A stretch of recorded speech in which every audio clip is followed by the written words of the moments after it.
जालना जिल्ह्यातील परतूर येथे 347 मतदान केंद्रावर जनजागृती अभियान राबवण्यात आले आणि यावेळी ईव्हीएम आणि व्हीव्हीपॅट यांचे मतदान केंद्र येथे प्रात्यक्षिक सादर करण्यात आले।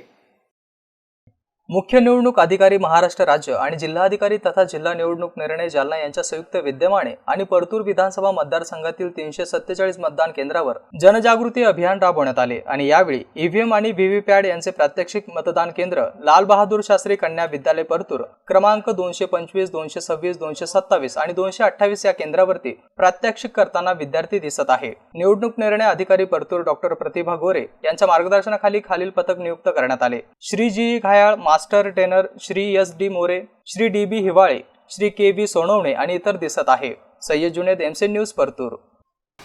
लोकसभा 2024च्या निवडणुकीचा पूर्वतयारीचा भाग म्हणून आपण परतूर तालुक्यातील टोटल विधानसभा मतदारसंघातील 348 मतदान केंद्रावर प्रत्यक्ष जाऊन ईव्हीएम आणि व्हीव्हीपॅटच्या माध्यमातून प्रत्यक्ष मतदानाचं आपण या ठिकाणी प्रत्येक मतदाराला दाखवत आहोत आणि त्याद्वारे प्रत्येक मतदाराची एक शंका की जी होती ती यामधून पूर्णपणे क्लिअर होत आहे।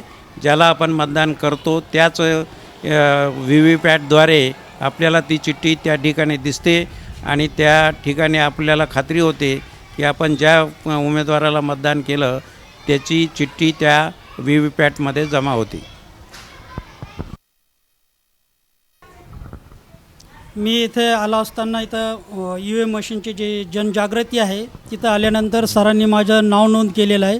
नोंद केल्यानंतर मी इथं मशीनमध्ये जे बटन आहे त्याला क्लिक केल्यानंतर दाबल्यानंतर व्हीव्हीपॅट मशीनमध्ये तोच चिन्ह बरोबर दिसत आहे। हे मला पूर्णपणे जाणीव झाली की जे बटनवर क्लिक केलेलं आहे आपण तेच सिम्बॉल किंवा निशाणी आपल्याला दिसत आहे।